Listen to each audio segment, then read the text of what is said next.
Back on the sofa means only one thing. We got a specific sports breakdown for you lot. So I wanted to have this in the chat on Tuesdays, but as you know, hopefully you've seen by now, too much happened and it was threatening to be a feature film. So I thought it's best to do a little breakdown here because I can kind of incorporate what happened last week and what's going to happen this weekend and a little bit of extra stuff because obviously I didn't touch on Jake Paul and Ben Askren fighting. So I'll probably start with that.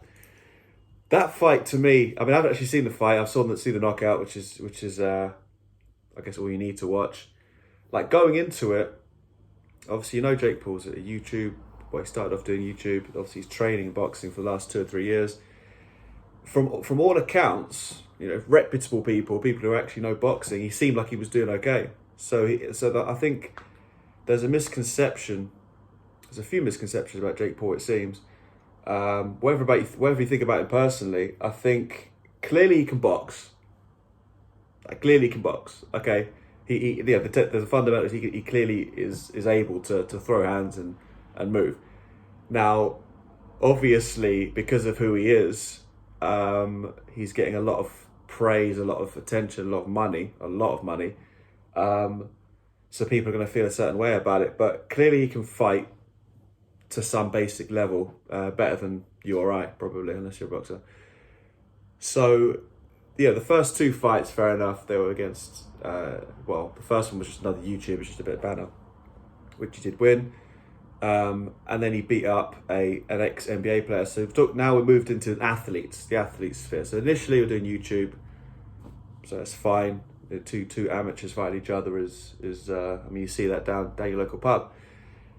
Then you move up to an athlete, an elite athlete. So clearly there's a difference there for me when you start talking about just general athletics. There's a certain amount of composure that elite athletes would have, which is a step up. Obviously, flatlined Nate Robinson, the ex-NBA player. Then you move up, like in terms of the trajectory, Ben Askren is significantly a significant step up. I mean, he's in the MMA. He's a wrestler at heart. So obviously, he grew up a wrestler.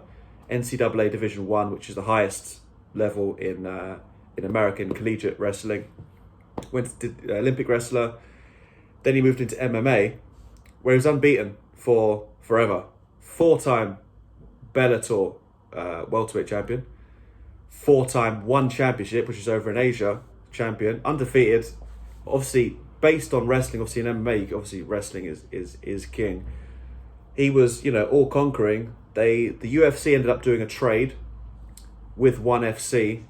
They got Ben Askren over, and then UFC sent over one of the greatest MMA fighters of all time, Demetrius Johnson. So that was the trade a few years ago. Askren kept winning, and then you might have seen Askren eventually lost to Masvidal, who I'll get onto later. The flying knee in 5 seconds, spectacular knockout. So generally speaking, he's been there and done it in combat sports, MMA, which is obviously far more diverse than boxing. But the issue is obviously he's not a striker, and clearly that became evident on the weekend.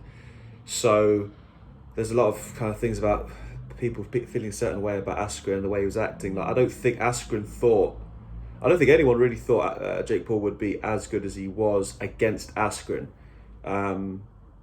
who's not a striker. Like if you train boxing for 2 years and you have some kind of competence, you're going to look okay, and clearly Paul's looking okay. So listen, there's a lot of things about. I think the experiment will only go as far as the matchmaking and the money. So if they put him against, because he's 190 pounds, if they put him against someone, a professional, either boxer or elite level MMA striker of that weight, it'd be a short night. But I don't think that's the issue. I don't think that's what he's going for. I don't think that's what the people are promoting him are going for. I think they're probably going for money, spectacle. People hate him. They want to watch it, make a lot of money, which, people say it's bad for boxing, good for boxing. I mean, boxing, people who watch it more intently than I do, it seems a bit of a state. If this Fury and Joshua negotiation is any kind of indication, at the state of boxing. I think these kind of fights, if anything, are good because these fights are actually happening. People actually want to watch them, as opposed to the two heavyweights who say they want to fight and want to do all this and that, but the fight isn't even confirmed yet. So I'm kind of, broadly speaking, I'm here for these kind of exhibition fights. If people want to see it, as long as it's, relatively competitive, which this one obviously wasn't, but on paper, if you said to me, Olympic wrestler, multiple-time MMA world champion is going to fight a YouTuber who's been boxing for 2 years, on paper that sounds, forget about who they are, on paper that sounds like it's quite even, but it turned out not to be. So I guess watch this space, who he fights next. He's talking about all these different guys. The guys he is talking about will destroy him, so it's not, I don't know who is actually going to get the call up, because he's not going to fight McGregor, he's not going to fight Tyron Woodley, who's there in Askren's corner. He's not going to fight anyone who's classed as an elite striker, because even the UFC elite strikers can't beat these guys, so there'd be no sense in that. But I'm all here for the spectacle, to be fair. But into real life, real fighting. So last week we had, so the last 2 weeks has been two important UFC middleweight fights. So Vettori obviously won the week before last against Kevin Holland. He looks okay, didn't look amazing, but he's right up there in the top. I don't know where he's ranked in that right now. I think he's top 5 now. So, in terms of the middleweight title shot against Israel Adesanya, there's a lot of guys now. And now last weekend, Robert Whittaker was the former champion who Adesanya beat not so long ago. Whittaker beat Kelvin Gastelum, most people consider Gastelum gave the champion Adesanya the closest fight so far. It was a very competitive fight for 5 rounds, I think, and then Israel got it done at the end. So to see Whittaker on the weekend control Gastelum all 5 rounds, it was all 3 judges gave him 5 rounds to 0, and Whittaker looked great. Clearly the number 1 contender. He's won all 3 fights since he fought Adesanya last. So on paper, that's the fight to make. In theory, it's quite simple. Like he was the number 1 contender already. People said he should have got the title shot already. People love a rematch, and it seems like Whittaker's improved quite a lot, whereas Adesanya's stock took a slight hit by losing in the light heavyweight title fight a couple of weeks ago or a month ago. But I think, that's definitely the fight to make. I forget about the other guys. I think Whittaker clearly showed last on the weekend that he's number 1 contender, like without a shadow of a doubt. So going into this week, which is, the fight this week's quite important because it's the first one with crowds. So the fans are back. It's in Florida.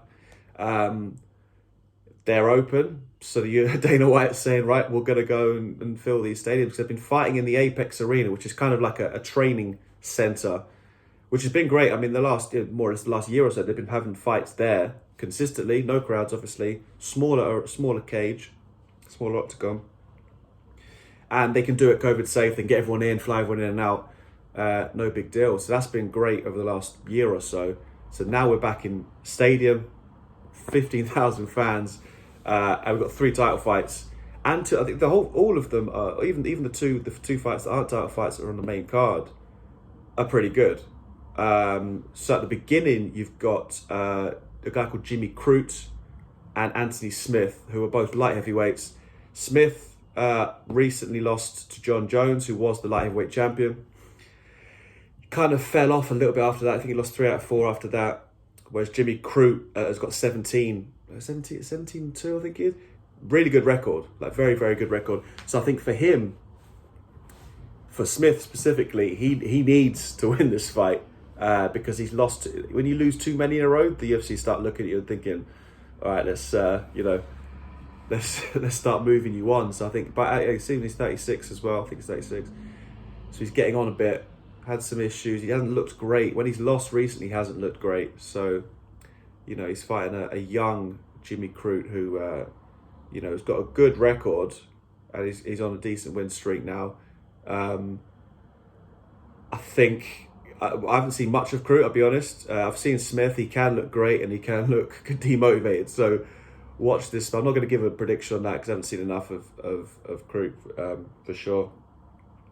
The next fight up is Uriah Hall who's kind of a bit of a cult hero because he's got some very, very a lot of highlight reel knockouts, and he just beat Anderson Silva. He's on a bit of a run at the minute, so he's won a few fights in a row now against former champion Chris Weidman, who has had it's similar to Smith. He's had a very up and down. Obviously, Weidman was the champ a while back. He was the first one to really finish off Anderson Silva. That was the kind of decline for Anderson Silva, the great Anderson Silva.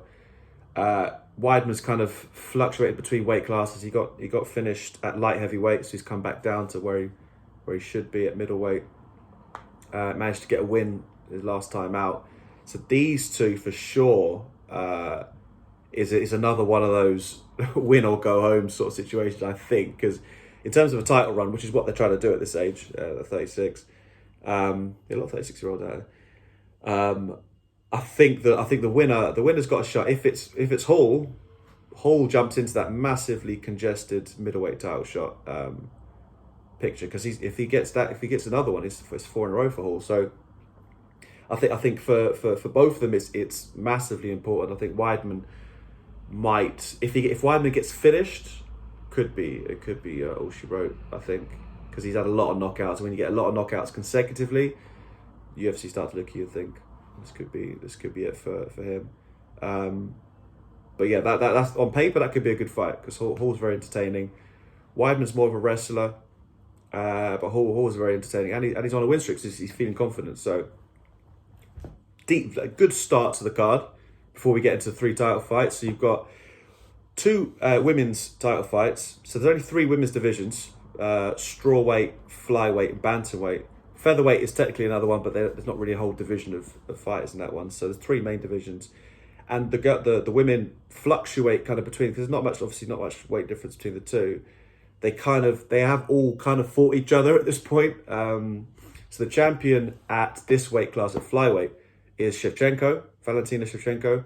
She's fighting Jessica Andrade, who was the champion at the weight class below, but she is slightly bigger for that weight class. So I think she's gone back up to fight Shevchenko's 6 in a row, building a big legacy at that weight. She's seen as the second best female MMA fighter behind Amanda Nunes. Those 2 guys, so Andrade and Shevchenko, are fairly similar in stature, in punching power, and ability in some ways. I mean, Andrade, being a former champion, for two champions going at it is always it's going to be a good fight. I think Shevchenko, she looked okay in her last fight. She didn't look amazing. So the holes have appeared sort of in her game into how people kind of see her, because she was very, very dominant previously. So she didn't look as dominant last time out.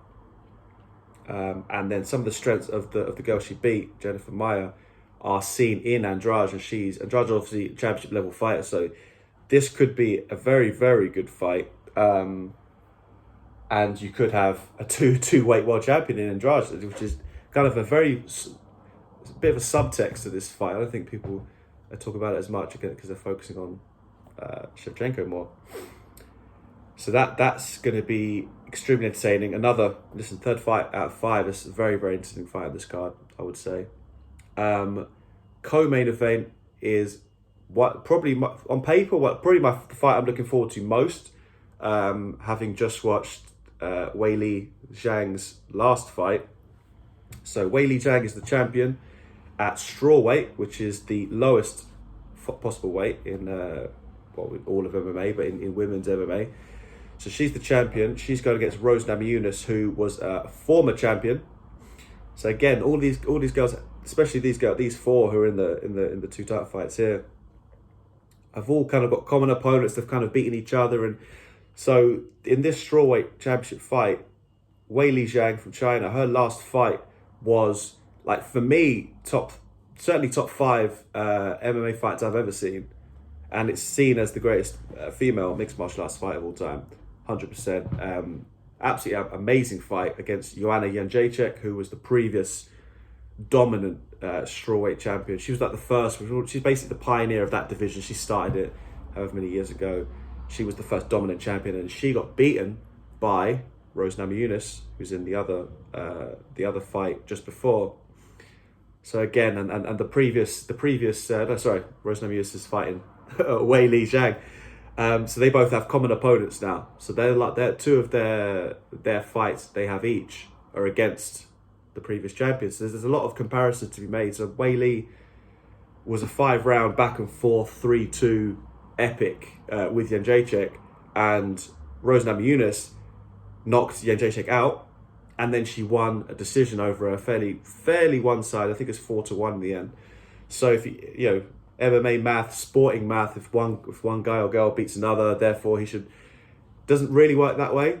But I guess if you follow that particular narrative, if the girl who almost beat the champion got beat by the champion's opponent now, you should have one outcome. But I think Namajunas hasn't fought that often. She only fought once per year, so 17, 18, 19, and 20. She only fought once in those years, and they've both been fights and rematches of the same fight. She's only fought 2 different people in the last 4 years, and those 2 people again are linked to the other fights on this card. So one of them was Andrade. She fought her twice, lost to her initially, and then she managed to beat her. And then the other was Jędrzejczyk, who's also fought Zhang. So they're all very much linked, which is quite exciting. It's good to have some kind of barometer to know, where these girls are at. This fight is hard to predict because Zhang came a fight. If you got the durability for 5 rounds in a championship fight against a champion, that's massive. And then you've got Rose, who has beaten that champion twice. So, to me, it's too close to call. As good as Wei Li looked, Rose did beat the girl that she looked good against. So, and she's a former champion. So it's champions everywhere, which is good. Which is what you want to see on a headline card like this. But I definitely couldn't. I don't think I can make a prediction on that. I don't need to either. I'm just giving you the facts. Who's beaten who, and definitely a reason to watch that fight. It's a co-main event. It's going to be good, of course. Main event is a strange one in theory. So Kamaru Usman, Nigerian, long reigning welterweight champion, seen as, there's some conversations at the minute about him being the greatest welterweight of all time. Obviously, George St. Pierre, who's seen as probably the greatest fighter of all time, along with John Jones, was in the welterweight division. Usman's starting to get these title defenses in. He's 17 win streak, 13 in the UFC, I think it is. 3 title defenses now. They did fight last year. So last year, Usman was supposed to fight a guy called Gilbert Burns. Burns got COVID, and then 6 days' notice, Masvidal stepped up. So Masvidal, who you remember, knocked out Ben Askren with the flying knee. Masvidal stepped up 6 days' notice and took, obviously the fight wasn't competitive. It was 5 rounds to 0 broadly for Usman. But it was 6 days' notice, which not a lot of time to prep, not a lot of time to get in shape. So that's kind of the interesting part of it. The first fight did go 5 rounds. Usman didn't finish him, as good as Usman is. But I guess the 6 days notice thing does work both ways. You're not able to, the champion or the person who's in the fight anyway isn't able to prepare for the new guy as well as the new guy isn't being able to prepare for the champion. So that brings a lot of intrigue into this fight. Masvidal hasn't fought since losing that, which was last year. So he's managed to get a rematch again, which is strange from a competitive point of view. It's a strange one because it wasn't close. And Usman only fought 3 weeks ago. He fought, no, not even 3 weeks ago. When did they fight? February. 2 months, I feel like 3 weeks ago, bloody hell. Only fought a couple of months ago. So, extremely quick turnaround for Usman. Bear in mind he's the champion, which is great. Which is great to see. You like to see these guys, from a fan's point of view anyway. Obviously, it's different if you get punched in the face every 6 weeks, but from a fan's point of view, it's great and it's good for his legacy. Listen, if he can come in and get Masvidal out there, and he's got 2 title defenses in the first 4 months of the year. He's well on his way. He should get this one done. I think this time it could be a finish, given how good Usman looked against Gilbert Burns 2 months ago. I would expect this one. If this one is for me, again, getting this whole neck out, sticking it out there, I'm saying Usman's going to get the finish this time. I think he could get. However, preface to all that, Masvidal doesn't get finished that often. Masvidal's record is 35-14, so he's almost got 50 fights, MMA fights, as well as all his previous stuff that he was doing, and he's only been finished. He's only been knocked out once, and he's only been finished 3 times. So, to me, that's obviously durability is a big one. He's only been knocked out 3 times.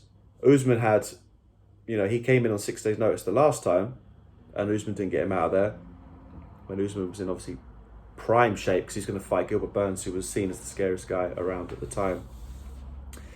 So those two are going to be far more prepared. So that could work for them or against them. Obviously, Usman now knows a lot more about Masvidal, which is going to greatly benefit him.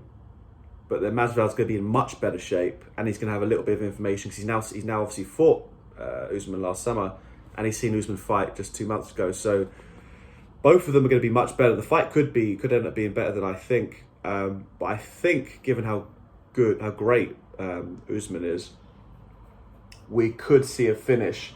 But this card on paper, I'm excited for all of these fights in this card, which is rare enough. You'd be surprised how rare it is. There's a lot of the times there's not that many when they do stack these cards, like what happened with the Israel Adesanya and the Jan Blachowicz fight card. Most of those fights turned out to be duds.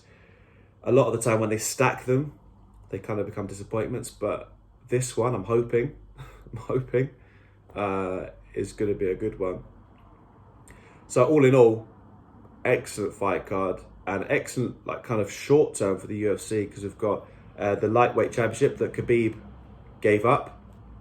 Charlo Oliveira, that's good. That's only in 3 weeks' time. So middle of May, we've got another world class fight, and then McGregor's back against Dustin Poirier in July.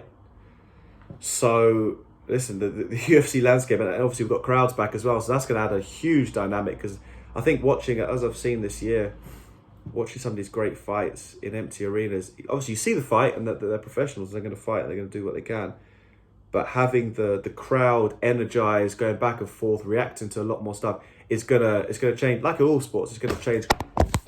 It's gonna change quite a lot. So yeah, I think for me, it's going to be a very exciting, very exciting card. Very exciting 3 to 6 months for the UFC.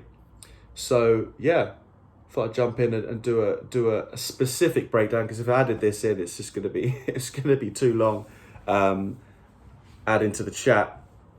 So yeah, tune in next week. I'm going to get you more reaction to everything that's going on in the world, and there is plenty of it. The sporting world, there's plenty of it. See you next week.